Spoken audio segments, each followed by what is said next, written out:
Isang magandang gabi pong muli sa inyong lahat, mga minamahal na mga kaibigan at mga kapatid dito po sa Facebook Live. Ito po ang inyong lingkod, Pastor Theody Malabanan.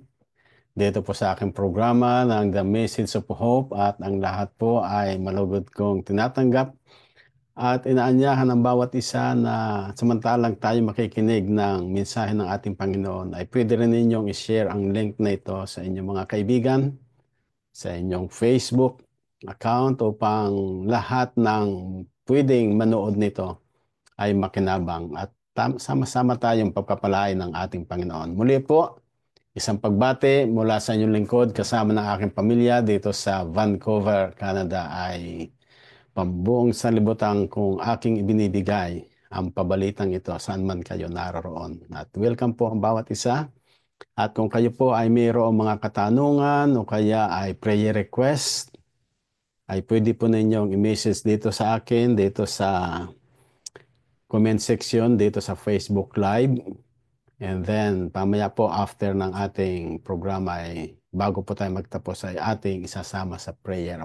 Kaya naman ay mayroon kayong greetings, birthday greetings, pwede rin po ninyong i-message para maipaabot natin dito sa ating mga kaibigan. Muli po, welcome ang bawat isa sa atin. Subalit bago po tayo magpatuloy, nais kong tayo po ay umawit o ating awitin ng isang pamaskong awit na nais kong ibahagi sa bawat isa sa atin. At ito po ay akin ding ginawa para ating awitin sa ngayon ang Hark the Herald Angels Sing. Let's sing this together for our meditation.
Bago po tayo magpatuloy sa ating programa ngayon, tayo muna po ay humiling ng presensya ng ating Panginoon sa isang panalangin.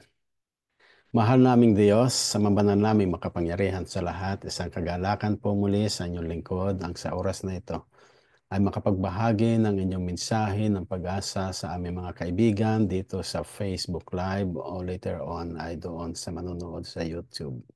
Maraming salamat, Panginoon, na ang pagkakataong ito, bagaman kami ay malayo sa isa't isa, pero nandito sa pamagitan ng ganitong teknolohiya, ay aking naipapaabot sa aking mga kaibigan dito sa Facebook ang inyong banal na mensahe, ang inyong salita.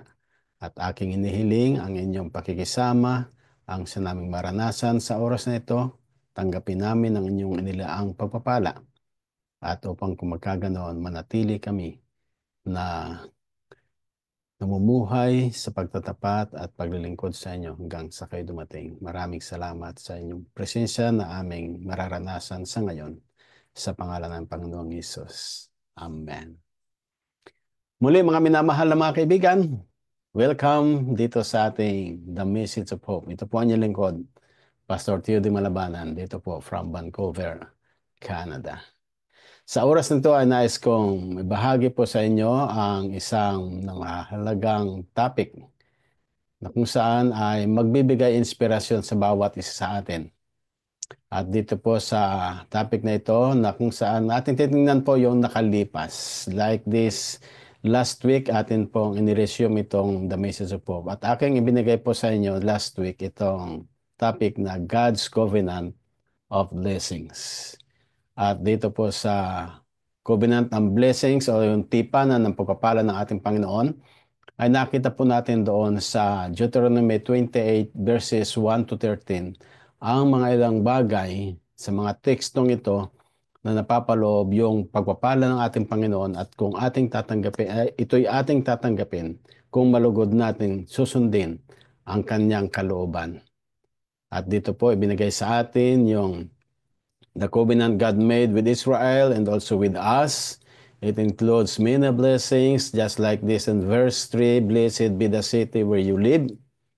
In verse 4, and blessed be your children, and also blessed be your income. In verse 5, blessed be your work tools. In verse 6, blessed be your household and the places you base it. Verse 7, you will be blessed among your enemies. And verse 8, blessed be your work. So among all of these, God's covenant of blessings to all of us, truly God is good and He made this available for us.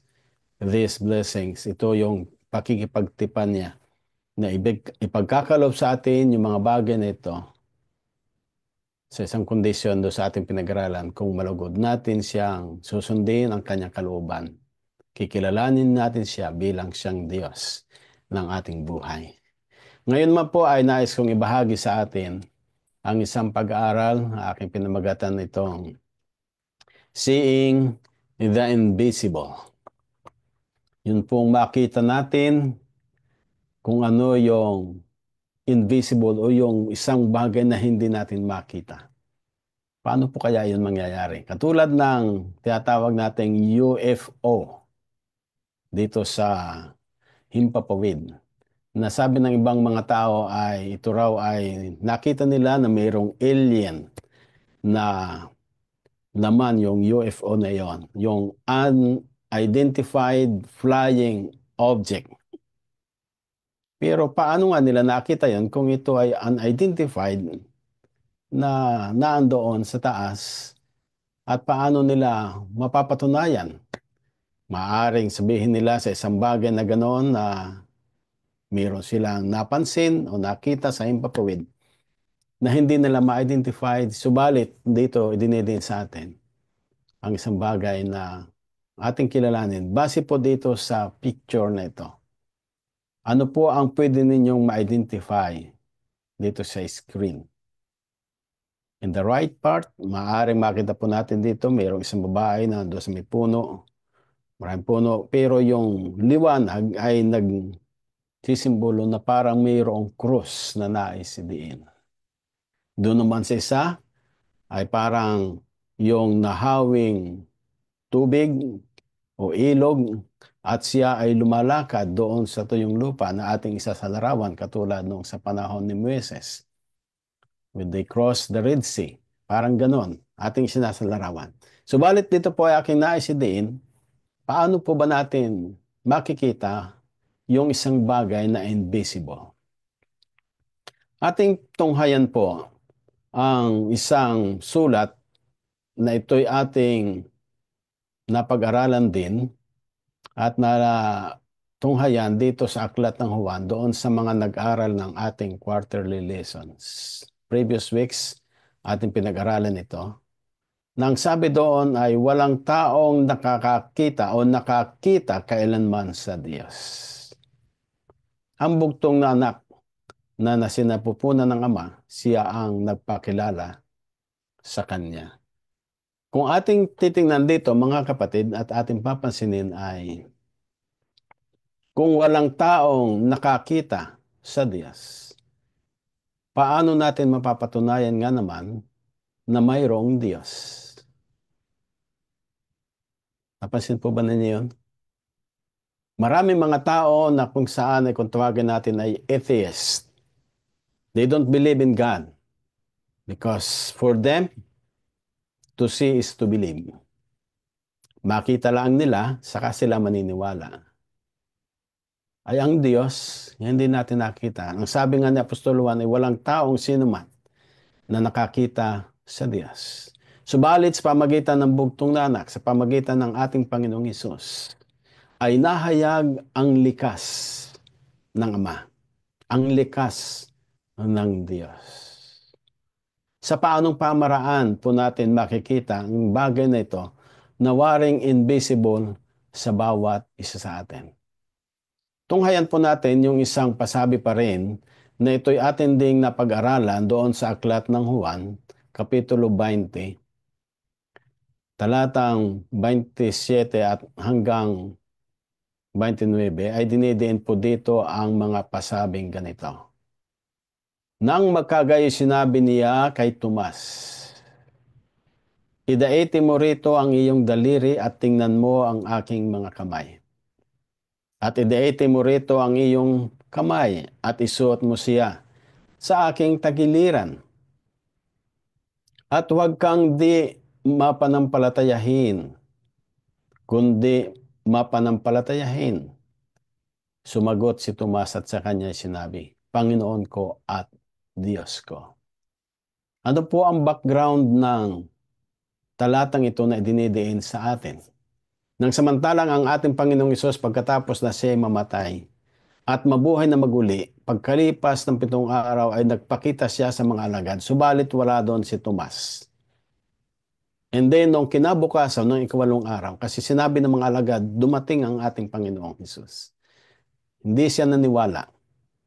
Kinabukasan, nagpakita muli ang ating Panginoong Hesus sa kanila at nandoon ang sabi ni Tomas, malibang makita ko o idaiti ko ang aking kamay doon sa iyong tagiliran, doon sa iyong palad na simbolo o tanda ng siya ay talagang ipinako sa krus, siya ay tinusok sa tagiliran, siya ay namatay, at ganyan din nabuhay na muli. Malibang ipasok niya ito, makita niya ito, maniniwala siya. At dito po ang ating Panginoong Hesus ay nangusap sa kanya. Nandito, idaiti mo. At doon naniwala si Tomas nang maidaiti niya sa ating Panginoong Hesus. Saka lang siya naniwala ng bagay na yon nang masaksihan niya o makita niya kung paanong ang kalagayan ng ating Panginoong Hesus sa pagkabuhay na muli. Kaya nga't sinabi ng ating Panginoong Hesus doon sa pagpapatuloy ay sinabi sa kanya ni Hesus, sapagkat ako'y nakita mo, ay sumampalataya ka. Mapapalad yaong hindi nakakita at gayon may nagsisampalataya. Sa Juan 20:29. Ano po ang nais din dito sa bawat isa sa atin, mga kapatid? Si Tomas ay sumampalataya dahil nakita niya, naramdaman niya, na-feel niya yung katawan ng ating Panginoong Hesus. Pero diniin ng ating Panginoong Hesus ay mapalad raw yung isang taong kung paanong siya ay hindi nakakita o hindi niya nasumpungan o nahawakan ang presensya o ang kamay ng ating Panginoong Hesus o ang kanyang tagiliran. Subalit sila'y sumampalataya sa ating Panginoon. Ano po ang sabi doon? Sila raw ay mapalad. Opo, mga minamahal na mga kaibigan, mga kapatid, tayo ay magiging mapalad sapagkat hindi natin nakita talaga ng personal ang ating Panginoong Hesus, di po ba? Pero ang sabi ng Panginoon, dahil hindi natin nakita siya, mapalad tayo kung tayo sumasampalataya sa Kanya. Maaring sa definition dito sa banal na kasulatan, makikita natin ang mga pangungusap ng ating Panginoong Hesus. Mababasa natin, maririnig natin kung mayroong taong nagbabanggit nito sa atin, kung ano ang mga pangungusap ng ating Panginoong Hesus. Subalit higit sa lahat ay mapalad tayo kung tayo ay sasampalataya sa Kanya kahit hindi natin siya nakita. Mga kaibigan, mga kapatid, ang pananampalatayang ito ang siyang napakahalaga sa atin upang tayo, ang sabi nga doon sa John 3:16, ay magkaroon ng buhay na walang hanggan. Sampalatayanin natin siya, siyang bugtong na anak na nagmamahal sa atin, upang tayo ay magkaroon ng buhay na walang hanggan sa kanyang pangako. Kung ating i-define, mga kapatid, kung ano ba ang pananampalataya sa bawat sa atin, ang sabi po dito sa aklat ng Hebreo, Kapitulo 11, talatang 1, ngayon ang pananampalataya ay siyang kapanatagan sa mga bagay na hinihintay. Ang katunayan ng mga bagay na hindi nakikita. Maliwanag dito ang definition, mga kapatid. Yung tayo ay panatag sa mga bagay na ating hinihintay. Katulad ng ang ating Panginoong Hesus ay darating. Panatag tayo dahil hinihintay natin siya. Yung katunayan ng isang bagay na hindi natin nakikita, pero sumampalataya tayo, iyon, mga minamahal na mga kapatid, ang pananampalatayang ninanais ng ating Panginoon sa bawat isa sa atin. Kahit hindi natin siya nakita, subalit pinaniwalaan natin o sinampalatayaan natin siya. Katulad ni Moises. Sa karanasan ni Moises, kung ating papansinin, mga minamahal na mga kapatid, doon pa rin sa pagkapatuloy, sa aklat ng Hebreo, Kapitulo 11, talatang 27, idinidiin dito sa atin ang kalagayan ni Moises. Ang sabi doon, sa pananampalataya ay iniwan niya ang Ehipto na hindi natakot sa puot ng hari, sapagkat nagtitiyagang tulad sa nakakita niyaong di nakikita.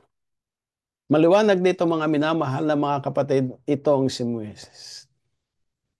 Kaya siya ay natala doon sa aklat ng Hebreo 11 na siyang, ito po yung mga talaan ng mga taong may pananampalataya sa ating Panginoon.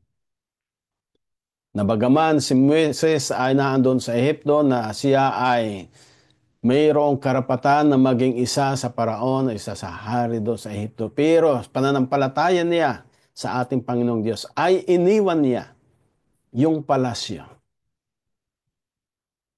At dito'y sa pamagitan nito,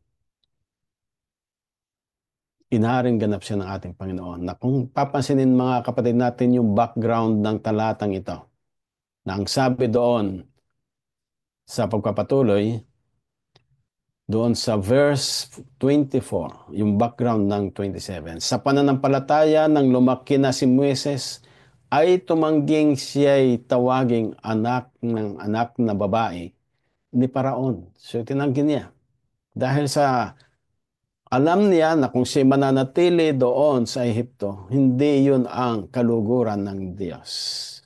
Kaya nga't doon sa verse 25, na pinili pa ang siya'y tampalasanin. Okay. Tampalasanin. Yun. Okay. Narilito ako doon. Okay. So, pinili niya yung siya'y tampalasanin ng nakasama ng bayan ng Diyos kaysa magtamo ng nagsisikupas na kaligayahan sa pagkakasala. Yan po mga minamahal na mga kapatid ang siyang napakahalaga. Na pinili pa niya yon nang siya ay makasama ng bayan ng Diyos kaysa siya ay maghari o kaya siya ay magkaroon ng mga kaligayahang kumukupas dahilan ng pagkakasala kung siya ay mananatili doon sa Ehipto. Anong message nito sa bawat isa sa atin?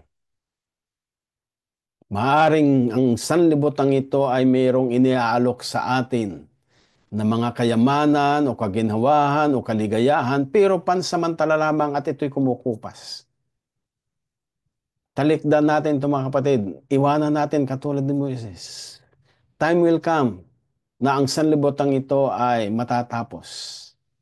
Subalit ang mga taong sumampalataya sa ating Panginoon, kailanman ang sabi doon, sila ay hindi mapapahamak kundi magkakaroon ng buhay na walang hanggan. Oo nga po mga minamahal na mga kapatid, sa karanasan ni Moises, nang samantalang sila ay naandoon sa paglalakbay, nabanggit pa rin doon sa aklat ng Hebrews 11:29, sa pananampalataya ay nagsipagdaan sila sa gitna ng dagat na mapula na gaya ng salupang tuyo, na nang subuking gawin ito ng mga taga-Ehipto ay pawang nangalunod. Ano po ang naisidiin dito sa atin mga minamahal na mga kapatid? Sa karanasan nila, na samantalang sa palibot nila ay bundok, do sa kanilang magkabilang side ay bundok. Sa likuran nila ay naandoon ang mga humahabol silang mga sundalo na mga taga-Ehipto. Nasa harapan nila ay yung dagat na pula o yung Red Sea.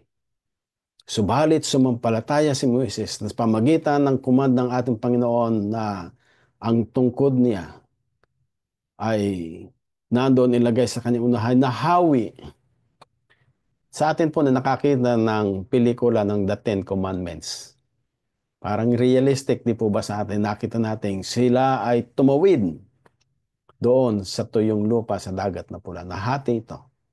Dahil sa mayroong pananampalataya si Moises na magagawa ng Diyos ang waring imposible. Pero sinunod nila, sumampalataya sila at sila ay nagtagumpay. Ang taga-Ehipto, yung mga sundalo, nang sila'y sumunod at sila'y naandun din sa gitna at nang nakatawid na ang mga Israelita sa kabila. Naandun sa pamagitan ng muli ay pag-alis ni Moises ng kanyang tungkod, ay nagbalik uli yung dagat na pula. Nangalunod sila. Ano ang naisidiin dito ng talata, mga minamahal na mga kapatid? Yung dalawang pananampalatayang ito, na kung saan ang pananampalatayang tumutukoy na sinunod ng lingkod ng Diyos. Siya ay natala dito sa Hebrews 11 sapagkat siya ay tanging mayroong pananampalataya sa ating Panginoon na tinalekdan niya ang sanlibutan kundi sumunod siya sa ating Panginoon. Ganon din po sa atin. Sundin natin siya ng lubos. Opo, sa ating pananampalataya sa kasalukuyang panahon, ano po ba nga naman ang ating mapapakinabangan dito? Isang katanungan din na idinidiin sa atin sa sulat ni Santiago 2:14 na idinidiin dito, mga minamahal na mga kapatid. Anong pakikinabangin, mga kapatid ko, kung sinasabi ng sino man na siya ay may pananampalataya, ngunit walang mga gawa? Makapagliligtas baga sa kanya ang pananampalatayang iyan? Yan po ang isang katanungan na idinidiin ni Santiago. Ano ang relasyon ng pananampalataya at gawa? Kung tayo nga naman ay sumasampalataya, pero kulang naman tayo sa paggawa, pag-akto, kasi bunga ng ating panampalataya ay kinakailangan tayo gumawa. Anong pakinabang? Makapagliligtas ba sa atin? Ang sabi doon sa pagpapatuloy pa sa verse 17, gayon din naman ang pananampalataya na walang mga gawa ay patay sa kanyang sarili. Opo, mga minamahal na mga kapatid, sumasampalataya tayo, pero kinakailangan nating mayroong aksyon. Ang sabi doon sa verse 22, nakikita mo na ang pananampalataya ay gumagawang kalakip ng kanyang mga gawa. At sa pamagitan ng mga gawa ay naging sakdal ang pananampalataya. Opo, mga minamahal na mga kapatid, mahalaga ang pananampalataya. Subalit kinakailangan din nating aksyonan. May kasamang aksyon nito na ito'y bunga ng ating pananampalataya sa Kanya. Halimbawa, katulad ng isang taong sabi po nga po doon ay mayroong pananampalataya siya sa Diyos na siya'y ililigtas. Siya ay naandoon sa isang barko. Tumalon siya. Nanampalataya siyang siya ay nasa gitna ng dagat ay siya'y ililigtas ng Diyos. Pero nung nakita ng kapitan ng barko na siya ay tumalon, naandoon, sila ay huminto. Sinabihan niya yung kanyang mga crew na bigyan siya ng life jacket o lifeboat para siya ay maligtas. Pero itong taong ito, nandun pa rin, hindi niya tinanggap. Sabi niya, ako'y ililigtas ng Diyos. Bagaman naandun ang panawagan, hawakan mo ang salbabidang yan ang magliligtas sa iyo. Balit, tinitest niya, sinusubukan niya ang Diyos. Ililigtas niya sa panahong yan. Time comes, palibasa hindi siya sumunod. Iniwan sila. Iniwan siya ng barko. Nasaan ang pananampalataya doon? Yes, mga kapatid, may pananampalataya siya. Gumawa ng paraan ang Diyos para sa iligtas pamagitan ng mga tao o crew ng barko upang alalayan, bigyan siya ng pasabi na siya ay maliligtas. Subalit hindi siya sumunod. Binigyan siya ng panahon para tanggapin ang salbabidang yaon. Subalit hindi niya ito hinawakan at tinanggap. Hanggang sa siya iniwan at siya ay nasawi sa gitna ng dagat. Mga kapatid, mga kaibigan, isang pagsasalarawan na napakahalaga rin yung tayo umaksyon, yung tayo gumawa. Kaya nga dito sa atin na tayo'y aariing ganap ng ating Panginoon kung susundin natin ang kanyang iniaalok na pagliligtas sa atin. Ang sabi doon sa Santiago 2:24, nakikita ninyo na sa pamagitan ng mga gawa ay inaaring ganap ang tao at hindi lang sa pamagitan ng pananampalataya. Maliwanag po dito na sa pamagitan ng salita ng ating Panginoon, tayo ay binibigyan ng alok na sumunod at sumampalataya sa Kanya. Nandito po ang Kanyang mensahe sa pamagitan ng inyong lingkod. Inihaalok sa inyo ng Panginoon ang pagliligtas, ang pananampalataya. Sundin lang natin siya. At sa pamagitan noon, ang sabi nga doon ng talata, nakikita natin sa ating mga gawa ay aariing tayo ng ganap ng ating Panginoon. Yung aksyon natin. Kaya nga't idinidiin sa atin ng ating Panginoon na sa ating mga gawa ay mahayag siya. Ang sabi pa po doon sa pagkapatuloy sa Matthew 5:16, lumiwanag ng gayon ang inyong ilaw sa harap ng mga tao upang makita nila ang inyong mabubuting gawa at kanilang luwalhatiin ang inyong Ama na nasa langit. Opo, mga minamahal na mga kaibigan, mga kapatid. Mahalaga na pagliwanagin natin ang ating ilawan ng pananampalataya sa ating Panginoon. Nagdudulot ito ng gawang kabanalan. Makikita ng ibang mga tao yung ating mga ginagawang kabanalan o hindi tayo ang nahayag sa atin, kundi ang likas ng ating Panginoong Hesus. Yan po ang pinagsusumikapan nating sundin at ganapin at ituro sa mga tao na tayo ay magliwanag, na tayo ay maging halimbawa, huwaran sa kanila para hindi lang tayo ang nandito mayroong banal na mensahe, kundi sila rin naman na nakakita sa atin ay sumampalataya at magtiwala sa ating Panginoon. Opo mga minamahal mga kapatid, napakahalaga ng liwanag nito. Ang sabi nga po doon sa aklat ng Epeso, sinabi ni Apostol Pablo sa Epeso 1:18, yamang naliwanagan ang mga mata ng inyong puso upang malaman ninyo kung ano ang pag-asa sa kanyang pagtawag, kung ano ang mga kayamanan ng kalwalatian ng kanyang pamana sa mga banal. Ang sabi pa po doon sa pagpapatuloy, at kung ano ang dakilang kalakhan ng kanyang kapangyarihan sa ating nagsisisampalataya, ayon sa gawa ng kapangyarihan ng kanyang lakas, na kanyang ginawa kay Kristo nang ito'y kanyang buhaying maguli sa mga patay at pinaupo sa kanyang kanan sa sangkalangitan. Ang sabi pa po doon sa verse 21,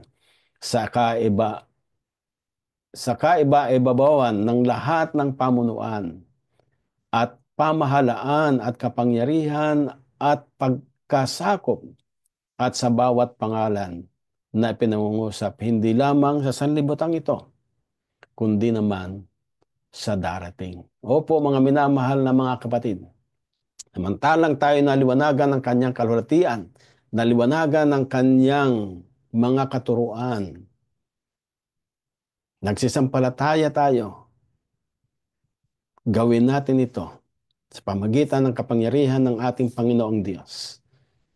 Sabi doon dito, hindi lang dito tayo maninirahan sa sanlibutan ito, kundi ganun din sa panibagong sanlibutan darating. Opo, dito tayo sa sanlibutan ito na mayroong mga pagsubok, mayroong mga kahirapan, mayroong mga kalamidad na dumarating. Sampalatayan natin ng Panginoon na alam niya ang mabuti sa bawat sa atin, sa kabila ng mga ganitong karanasan ng buhay.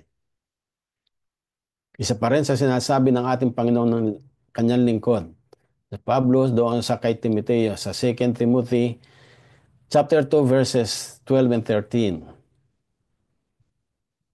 Kung tayo'y mga titiis o mga tiis, ay mga gahari naman tayong kasama niya.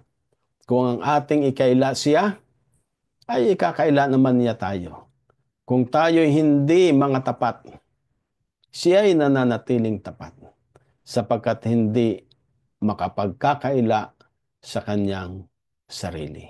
Opo mga minamahal na mga kapatid, ang ating Panginoon, kung tayo man ay hindi nagtatapat sa Kanya, siya'y nananatiling tapat sa Kanyang pangako sa bawat sa atin. Kung tayo man ay nagkakaila sa Kanya, kailanman hindi niya tayo ikakaila. Ibig sabihin ay hindi niya tayo itataboy. Kung tayo itinataboy natin siya o kaya hindi natin ipinapakilala siya sa ibang mga tao sa ating buhay, time will come.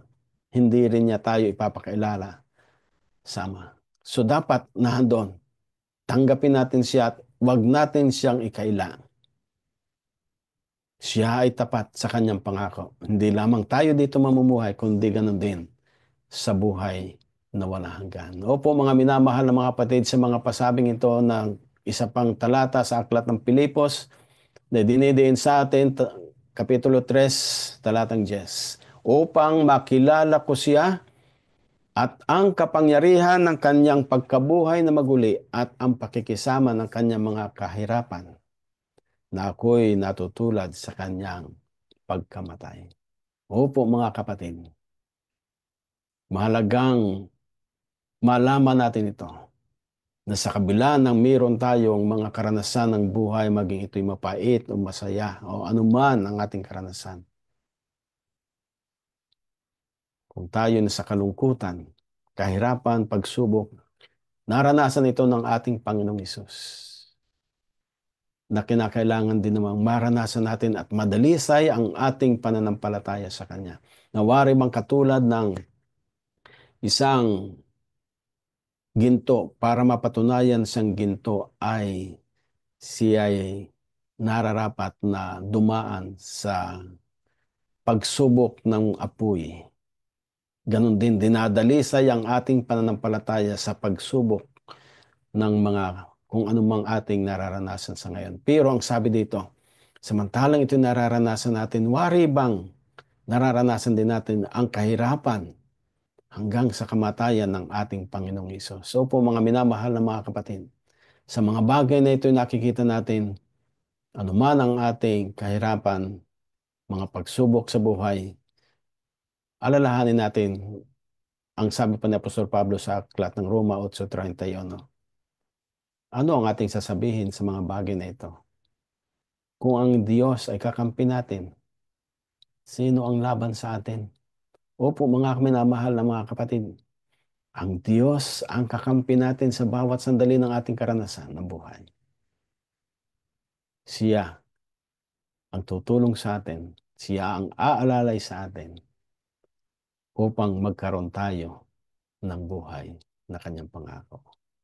Sa karanasan natin ng buhay sa ngayon, sa pangtalata dito idinidiin ni Apostol Pedro sa kanyang sulat sa 1 Peter 5:7 na inyong ilagak sa kanya ang lahat ng inyong kabalisahan sapagkat kayo'y ipinagmamalasakit niya. Opo mga minamahal na mga kapatid, isa ito sa favorite text ko. Cast all your cares upon Him for He careth for you. Ilagak daw natin ang ating mga kabalisahan, ang ating mga problema, ang ating mga kalungkutan o anumang mga sigalot ng ating buhay. Ibigay natin sa ating Panginoong Hesus. At palibhas ay siya nag-iingat, umaalalay, nagmamalasakit sa atin. Siya ang ating mapagkakatiwalaan. Opo mga minamahal na mga kaibigan, mga kapatid. Panghuling talatang nais kong basahin sa oras na ito masumpungan sa aklat ng Isayas. Isayas, Kapitulo 40, talatang 27 hanggang 29. Ang sabi doon, bakit sinasabi mo, O Jacob, at sinasalita mo, O Israel, ang daan ko ay lingid sa Panginoon, at nilalagpasan ng aking Diyos ang kahatulan ko? Hindi mo baga nalalaman? Hindi mo baga narinig? Ang walang hanggang Diyos, ang Panginoon, ang may lalang ng mga wakas ng lupa, hindi nalalanta o nanlalata o napapagod man. Walang makatarok ng kanyang unawa. Siya ay nagbibigay ng lakas sa mahina at ang walang kapangyarihan ay pinananagana niya sa kalakasan. Oo mga minamahal na mga kapatid, malalim yung Tagalog dito. Walang makatarok. Siya ay hindi nanlalata o napapagod man. Yan po ang ating Panginoong Diyos. Ang sabi doon, ang ating walanghang Diyos, ang ating walang hanggang Diyos, ang Panginoon, ang may lalang ng mga wakas ng lupa, nandoon siya hindi napapagod. Lahat, mga kaibigan, mga kapatid.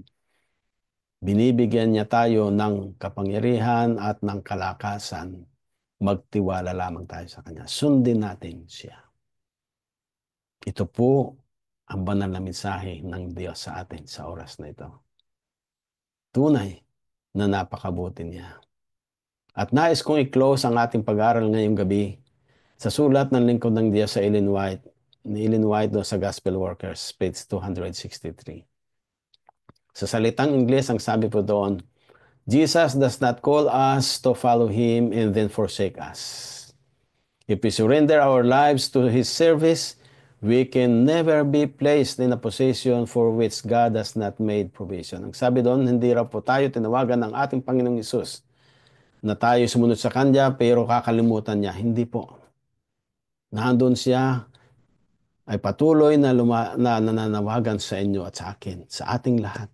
If we will surrender our lives to Him, kung isusuko raw po natin ang ating buhay sa Kanya, nandiyan siya ang Diyos natutulong sa bawat isa sa atin at magbibigay ng kahit anong provision para sa ikabubuti ng bawat isa. Ang sabi pa doon sa huling slides na nais kong ibigay, whatever may be our situation,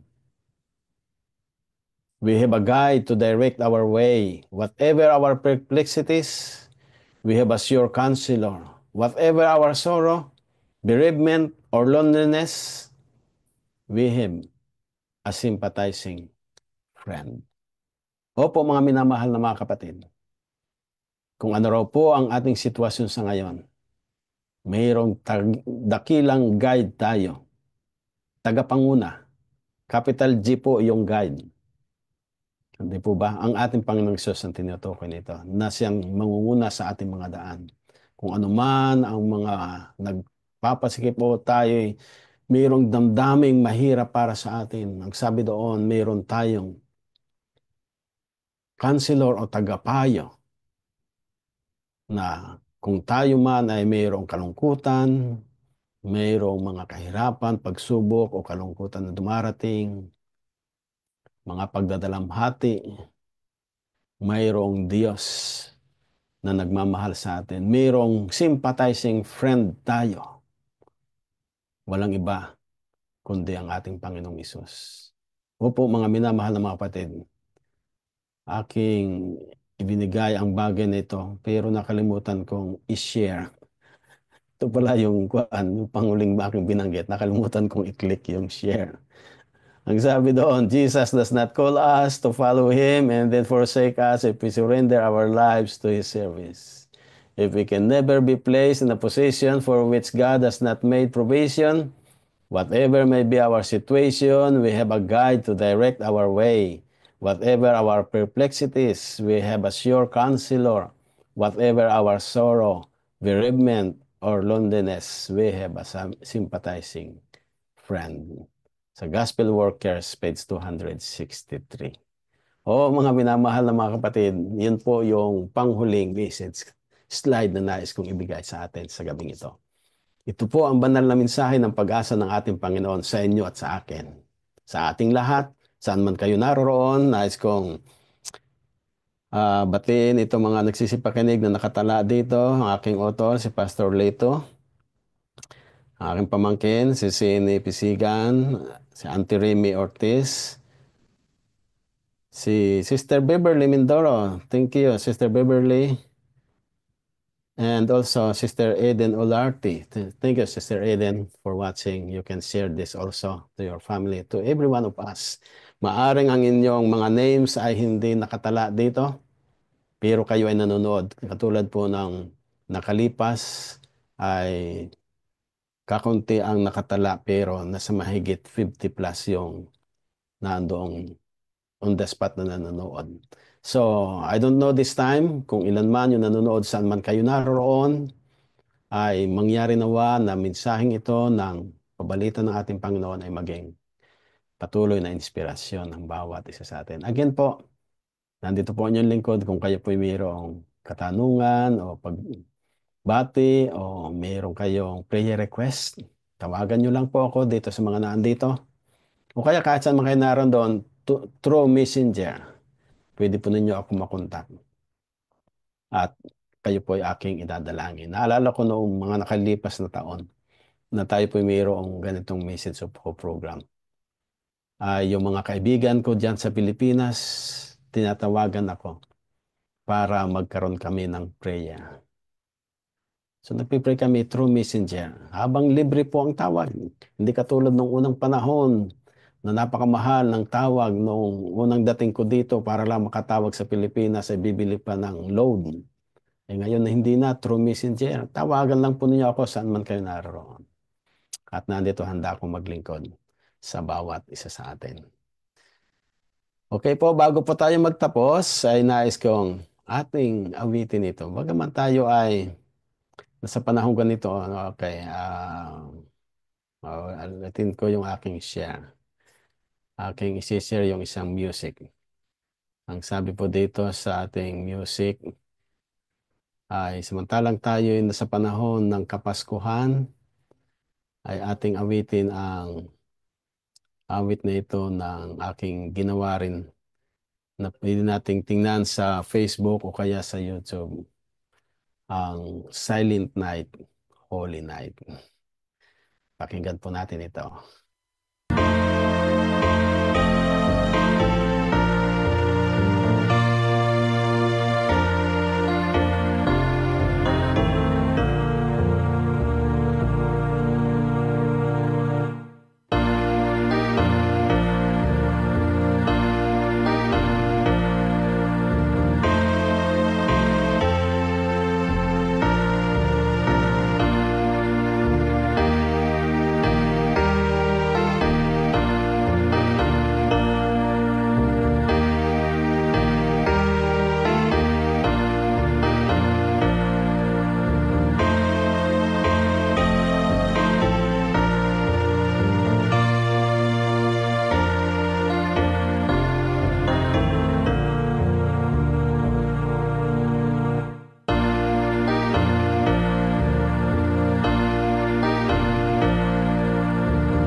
Okay po mga kapatid, yun ay pamaskong awit na, Silent Night, Holy Night. We feel the presence and the seasons of Christmas this time, even here.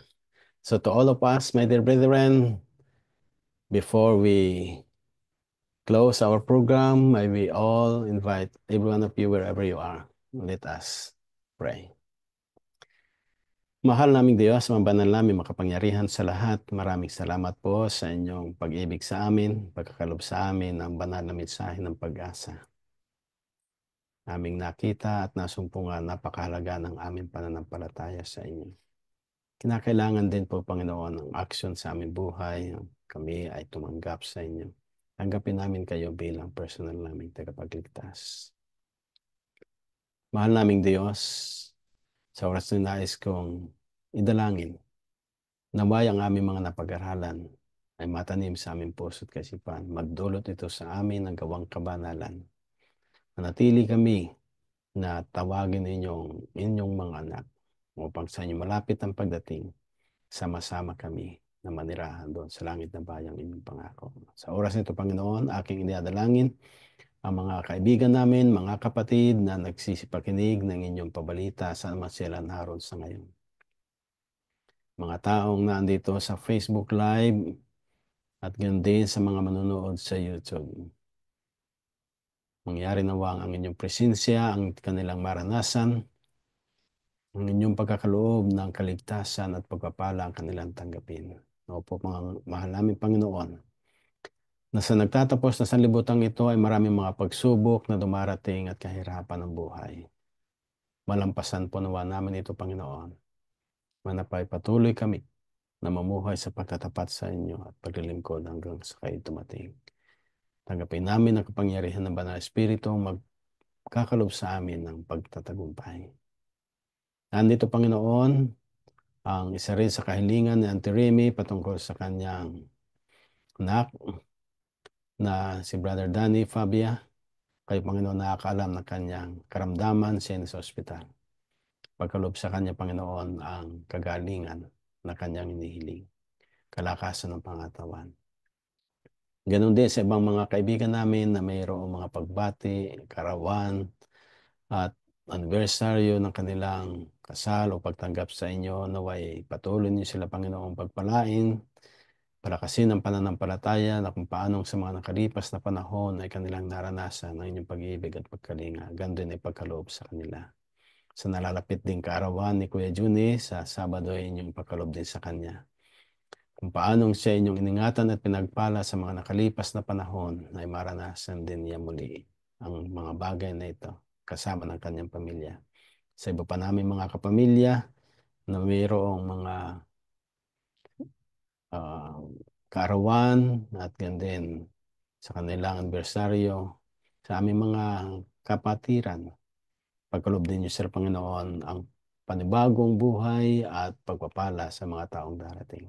Higit sa lahat, ay pagpapalang espiritual na siya naming tatanggapin sama-sama na maging matibay at malakas hanggang sa kayo ay maranasan namin at matanggap namin o kayo ay dumating sa pangalawa sa lupang ito upang manirahan kami sama-sama sa langit na bayan. Maraming salamat, Panginoon, sa inyong pagtugon sa aming mga dalangin, sa mga kaibigan namin nandito na kinabanggit kanina ang kanilang mga pangalan.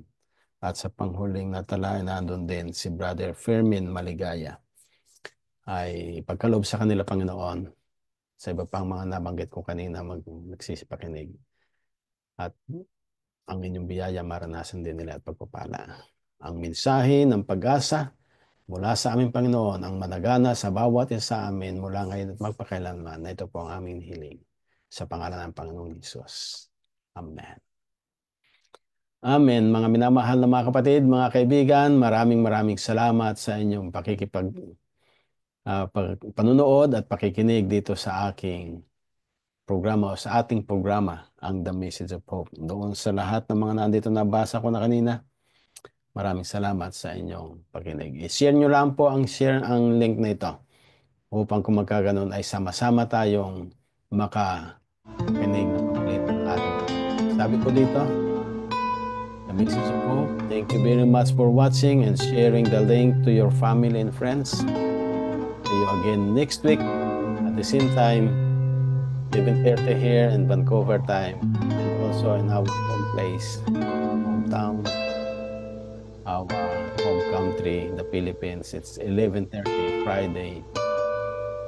May the Lord bless us all, and thank you for watching, tuning with me tonight.